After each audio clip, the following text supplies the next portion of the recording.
हम लगातार बने हुए हैं दस्तक में। नमस्कार, आपके साथ मैं हूं सईद अंसारी। प्रणय और सुमित चौधरी लगातार हमारे साथ हैं। लेकिन देखिए, बड़ी खबर आ गई। इजरायली सेना का तेहरान में बड़ा हमला है। इजरायली सेना रुक नहीं रही है, अमेरिका रुक नहीं रहा है। ईरान पर ताबड़तोड़ हमले हो रहे हैं। सैन्य कैंपस पर इजरायल का हमला है और यही उद्देश्य है इन लोगों का। सुरक्षा एजेंसियों के हेडक्वार्टर्स पर हमला हुआ है। बिल्कुल। देखिए, अगर आप कमांड एंड कंट्रोल सेंटर्स की बात करते हैं तो उसको आप दो जगहों में बांट लीजिए। एक है core command and control centre जो तेहरान के इलाकों में बसे हुए हैं या उसके आसपास के इलाकों में, और दूसरे हैं दूसरे कमांड एंड कंट्रोल सेंटर जो उनके लोकल कमांडर्स संभालते थे। अभी अगर आप हाल फिलहाल में जो 100 घंटे का ब्यौरा दिया गया उसमें अगर आप पूरी पिक्चर्स को हम लगातार समझाया तो ये इसलिए था क्योंकि तेहरान के आसपास के इलाकों में ज्यादा मैसिव अट्रैक किए गए, चाहे वो सेंट्रल तेहरान का इलाका हो, नॉर्थ का इलाका हो, क्योंकि वहीं पर ये IRGC के मुख्यालय थे, वहीं पर इंटेलिजेंस ऑफिस थे और यही स्पेसिफिक टारगेट अब भी है, क्योंकि इजराइल और अमेरिका सुनिश्चित करना चाहता है कि अगर इनकी शिफ्टिंग भी की गई होगी, अगर इनको मूव भी किया गया होगा एक जगह से दूसरी जगह,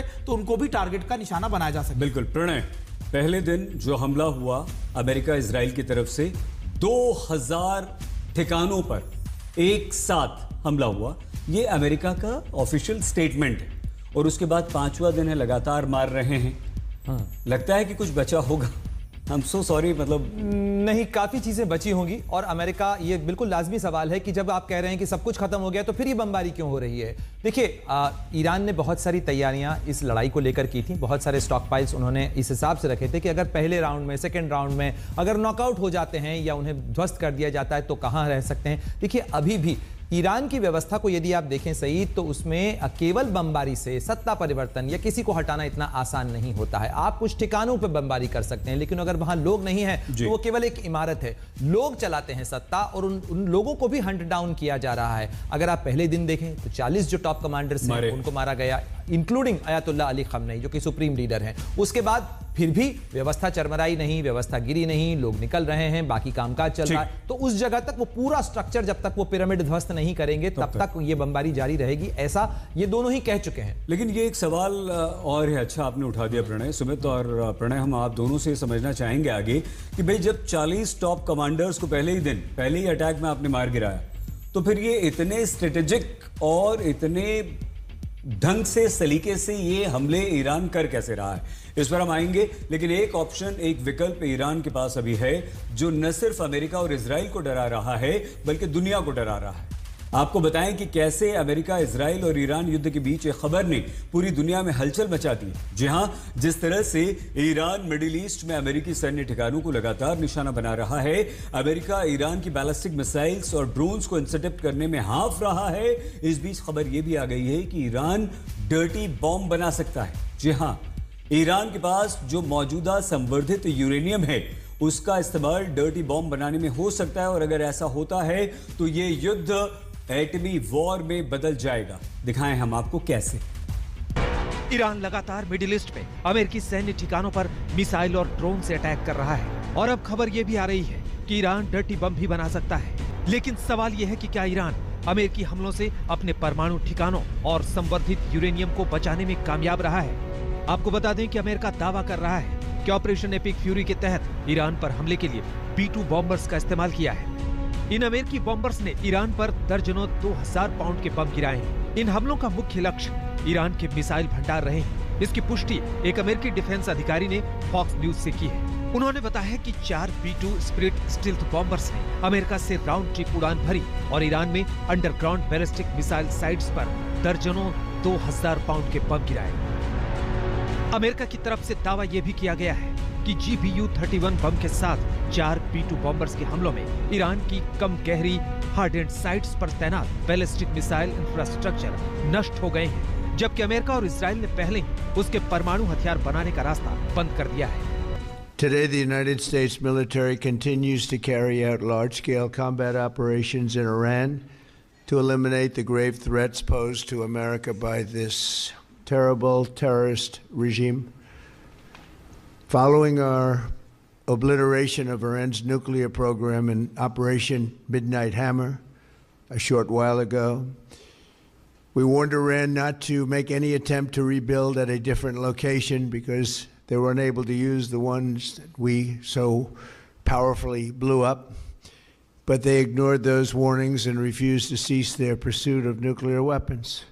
In addition, the regime's conventional ballistic missile program was growing rapidly and dramatically, and this posed a very clear, colossal threat to America and our forces stationed overseas. The regime already had missiles capable of hitting Europe and our bases, both local and overseas, and would soon have had missiles capable of reaching our beautiful America.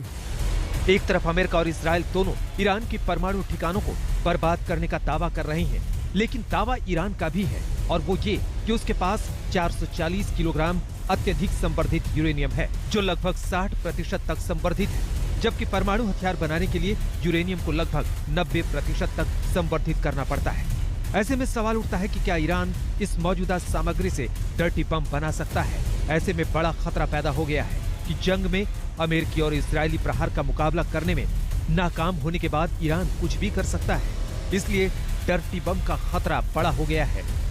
Dirty bomb जो है एक actually एक असली bomb नहीं है, nuclear weapon नहीं है, क्योंकि उसमें न्यूक्लियर फिशन नहीं है, कुछ मशरूम क्लाउड नहीं है, उस तरह का नहीं। ये जो इसको रेडियोलॉजिकल डिस्पर्सल डिवाइस कहते हैं। इसका मतलब यह है कि आप बहुत सारी रेडियो एक्टिव मटीरियल को एक बॉम्ब के एक रूप में पैक करते हैं। जब वो बम फटता है तो सारी जो रेडियो एक्टिव क्लाउड है वो डिस्पर्स हो जाता है एक एरिया में। तो वो जो उसकी जो डैमेज है वो एक्सप्लोजन से ना होके उस रेडियो एक्टिविटी से होता है। शहर के एक एरिया पे वो एक रेडियो एक्टिविटी फैला सकती है। इससे ज्यादा जो लोगों को तो नुकसान तो पहुंचेगा ही रेडियो एक्टिव सब्सटेंस इनहेल करने से, लेकिन ये ज्यादातर पैनिक फैलाती है, एक एरिया डिनायल वेपन के तौर पे आ जाता है, क्योंकि उसके गिरने से बहुत सारी एक केओस पैदा हो सकती है किसी शहर में। इसलिए अक्सर जो हमें पास्ट में जो देखने को मिला है, कई सारे आतंकी टेररिस्ट ग्रुप्स जो है, ऑर्गेनाइजेशन, उन्होंने इस बॉम्ब को बनाने की कोशिश की है। अलकायदा वगैरह, उन्होंने इस रेडियोलॉजिकल डिस्पर्सल डिवाइस बनाने की बातें की है। डर्टी बम को रेडियोलॉजिकल डिस्पर्सल डिवाइस यानी RDD भी कहा जाता है। ये एक ऐसा हथियार है जो डायनामाइट जैसे पारंपरिक एक्सप्लोसिव को रेडियो एक्टिव मटेरियल के साथ मिलाता है। इसका मुख्य मकसद न्यूक्लियर धमाका करने के बजाय किसी इलाके में रेडियो एक्टिव संक्रमण फैलाना है। इस बम का विस्फोट न्यूक्लियर बम की तरह तो नहीं होता, लेकिन उससे थोड़ा ही कम असरकारी होता है। दुनिया को इसकी फिक्र इसलिए भी बढ़ती जा रही है क्योंकि अगर ईरान ने इस बम का इस्तेमाल किया तो अमेरिका न्यूक्लियर ऑप्शन भी सोच सकता है, क्योंकि डर्टी बम से खाड़ी के देशों से दूर इजराइल के आसपास तक भयानक असर हो सकता है। इसमें ना तो परमाणु विस्फोट होता है और ना ही मशरूम क्लाउड जैसा दृश्य होता है। ये परमाणु बम की तरह भारी तबाही नहीं मचाता। इसका मकसद सामूहिक हत्या से दहशत, अफरा तफरी और आर्थिक नुकसान पहुंचाना होता है।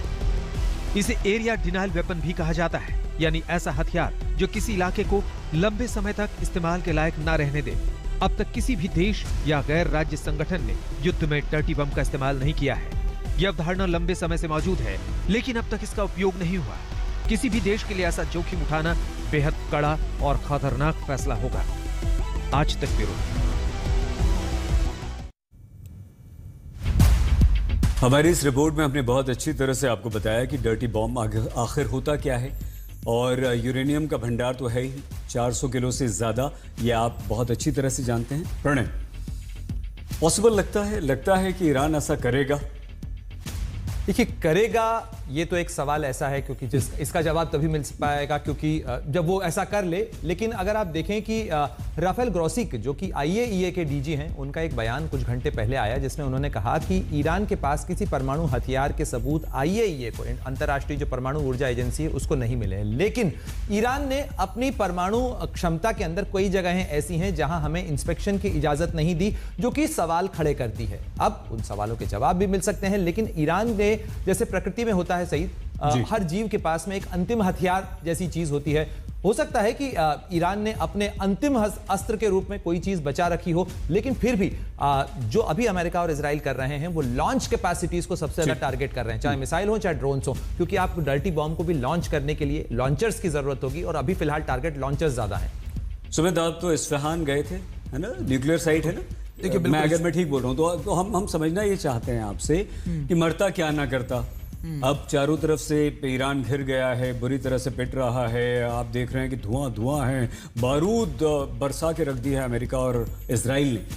तो अगर लगेगा कि अब सब हम तो डूबेंगे सनम, तुम्हें भी ले डूबेंगे, बना सकता है क्या? देखिए, मैं आपको एक बात बता दूं, इस्फहान, नतांज, ये वो न्यूक्लियर एनरिचमेंट साइट्स थे, यूरेनियम एनरिचमेंट साइट्स, जहां पर मैंने विजिट किया था। अभी इंपॉर्टेंट एस्पेक्ट क्या है, रेडियोलॉजिकल वेपन्स बनाने के लिए कोई इतना बड़ा मुश्किलात नहीं होते हैं, क्योंकि अगर कोई देश लगातार अपने न्यूक्लियर प्रोसेस के अंदर काम कर रहा है, वो चीजें तैयार कर रहा है, तो रेडियोलॉजिकल वेपन्स बनाना इतना मुश्किल नहीं है। ईरान और अमेरिका इजराइल युद्ध में ट्रंप के लिए बहुत महंगा सिद्ध हो रहा है। ईरान मिसाइलों और ड्रोन से हमला कर रहा है, अमेरिकी सैन्य बेसिस इजराइल को टारगेट कर रहा है, और इन हमलों को रोकने के लिए अमेरिका के करोड़ों रुपए खर्च हो रहे हैं। शुरुआती 24 घंटों में अमेरिका के 65,000 करोड़ रुपए से अधिक खर्च हो चुके हैं। आप ये समझ लीजिए कि ईरान की एक $20,000 वाले ड्रोन को गिराने के लिए अमेरिका को $40 लाख वाली मिसाइल दागनी पड़ रही है। अब आप सोचिए कि कितना नुकसान न सिर्फ अमेरिका इजराइल का हो रहा है, ईरान का हो रहा है, बाकी इसका आर्थिक तौर पर असर पूरी दुनिया पर पड़ रहा है।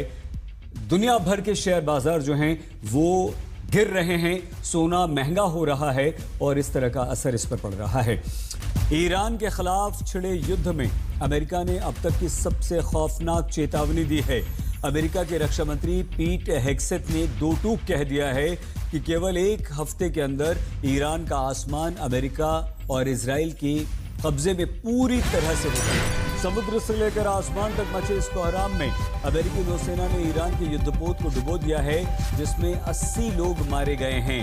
हिंद महासागर में श्रीलंका के पास इस ईरानी युद्धपोत को अमेरिका ने डुबो दिया है, बांट दिया है, इसे तबाह बर्बाद कर दिया है और ईरान के इस युद्धपोत पर सवार 80 लोग मारे गए।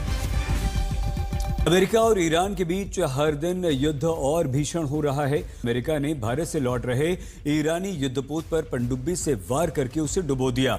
बड़ी बात यहां पर यह है कि अमेरिका ने हिंद महासागर में अपनी टॉर्पीडो से ईरानी वॉरशिप को निशाना बनाया और इसमें करीब ईरान के 80 सैनिक शामिल थे, सवार थे, जो सभी के सभी मारे गए। ये ईरानी युद्धपोत पिछले महीने हमारे देश भारत के विशाखापट्टनम में आयोजित 2026 इंटरनेशनल फ्लीट रिव्यू में हिस्सा ले रहा था और हिस्सा लेने के बाद अब वापस ईरान लौट रहा था। अमेरिका लगातार ईरान को सदमे पर सदमे दे रहा है। भारत में एक मिलिट्री एक्सरसाइज, नेवी एक्सरसाइज के बाद लौट रहा वॉरशिप ईरान का, जिससे हिंद महासागर में श्रीलंका के पास अमेरिका ने मार गिराया है। सुमित और प्रणय दोनों हमारे साथ हैं। सुमित, ये कितना खतरनाक है और क्या संदेश है कि जहां भी रहोगे, अब जहां भी दिखोगे, अमेरिका ने कह दिया हम तो मारेंगे? देखिए, बिल्कुल, अब ये मान के चलिए कि हम ये बात कर रहे थे कि 27 तारीख को, क्योंकि अमेरिका ने इन सारे ऑपरेशंस को गो हेड दिया, लेकिन अगर वो इतने लंबे समय से ईरान के इन मिलिट्री या फिर आप नेवल एसेट्स पर अपने टारगेट फिक्स कर रहा था, उनकी सर्विलेंस कर रहा था, तो इसका मतलब उसकी नज़र ईरान की हर बड़े और सब महत्वपूर्ण हथियारों पर, उनकी मिलिट्री इंस्टॉलेशंस पर और उनके मिलिट्री एसेट्स पर जो सागर में यानी सी एरियाज में थी, उन सब के ऊपर थी। प्रणय, स्ट्रेट ऑफ हॉर्मुज है ना, वहां कोई जहाज अब ईरान का नजर नहीं आ रहा है और ये यहाँ हमारे हिंद महासागर श्रीलंका के पास हमारे देश से जा रहा था, उसे ही मार गिराया। तो हम ये माने कि नेवी ईरान की खत्म हो गई? ईरान की नेवी ही खत्म क्यों की जा रही है? ईरान की नेवी पर इतना जोर इसलिए दिया जा रहा है सईद, क्योंकि अमेरिका ये दिखाने की कोशिश कर रहा है कि ईरान इसी नेवी से सबको डराए धमका रहा था, हर समय इस बात का डर बताता था कि वो स्ट्रेट ऑफ हॉर्मुज को बंद कर देगा। हमने ईरान की नौसेना की वो ताकत खत्म कर दी है और साथ ही हमने स्ट्रेट ऑफ हॉर्मुज को मुक्त करा दिया है। यानी हमारा ये जो ऑपरेशन है ये ग्लोबल गुड के लिए है, एक अच्छाई के लिए है और ईरान जो है वो इस इलाके को रोक के एक दादागिरी दिखा रहा था। ये अमेरिका दिखाने की कोशिश कर रहा है। इसीलिए अगर आप देखें कि व्हाइट हाउस की तरफ से जो 4 ऑब्जेक्टिव इस ऑपरेशन के जारी किए गए, उसमें एक ऑब्जेक्टिव यानी एक मकसद ये भी बताया गया कि ईरान की नौसेना को खत्म करना। एक तरफ IRGC ने अमेरिका और इजराइल के खिलाफ युद्ध में नई नीति अपनानी शुरू कर दी है और दूसरी तरफ IRGC के दबाव के चलते ईरान ने खामनेई के बेटे मुश्तबा को अगले सुप्रीम लीडर के रूप में चुन लिया है। मतलब यह हुआ कि मैसेज क्लियर है, जो खामनेई समझा कर गए हैं, युद्ध वैसे ही चलता रहेगा। सुमित, प्रणय, हम तीनों लगातार बने रहेंगे आज तक पर रात 12 बजे तक, लेकिन फिलहाल यहां पर रुक रहे हैं एक बहुत छोटे से ब्रेक के लिए। आप प्लीज अपना बहुत ख्याल रखिएगा। देखते रहिए आज